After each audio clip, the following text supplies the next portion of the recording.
दूसरे लकड़हारा भील की कथा है। इस कथा का सार यह है, दोनों कथा का एक ही मैसेज है, दोनों अत्यंत निर्धन थे। एक को स्वयं ब्राह्मण के द्वारा मार्गदर्शन हुआ और दूसरे को ब्राह्मण के द्वारा मार्गदर्शन हुआ। वृद्ध ब्राह्मण को स्वयं भगवान वृद्ध ब्राह्मण के रूप में आकर बतलाए विधि को, और लकड़हारा भील को ब्राह्मण देव के द्वारा जानकारी हुई।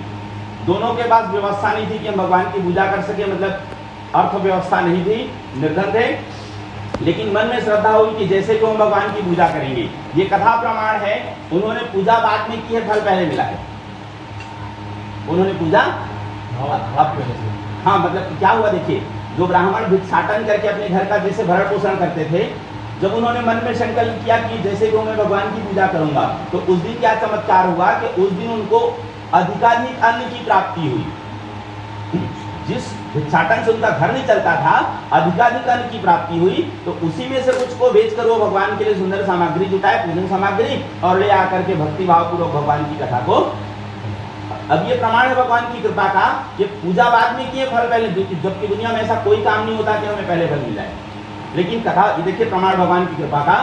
अब फिर उन ब्राह्मण देव ने भी क्या किया, ततः प्रवृत्ति कालम च मासी मासी व्रतम कृतम, उसके बाद से वे बहुत समय तक, समय निश्चित नहीं लिखा है, लेकिन ये जरूर लिखा है कि ततः प्रवृत्ति कालम च मासी मासी व्रतम कृतम, वे हर महीने के महीने भगवान की पूजा को, जैसे भगवान उनके ऊपर कृपा किए, तो वैसे ही भगवान के प्रति उन्होंने एक प्रकार से कहें तो कृतज्ञता ज्ञापन कहें या भगवान के प्रति श्रद्धा अर्पण कहें, उन्होंने हर महीने की महीने भगवान की पूजा को किए।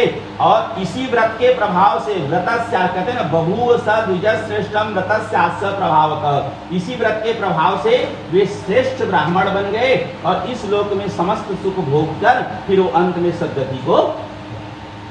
लकड़हारा भील की जो कथा सुने, लकड़हारा भील की कथा में भी यही है, इन्हीं ब्राह्मण देव को घर में पूजा करते हुए देखकर उनके मन में भी जिज्ञासा हुई कि मैं भी भगवान की पूजा करूं, तो उनके साथ भी यही था, जैसे तैसे परिवार का भरण पोषण करते थे।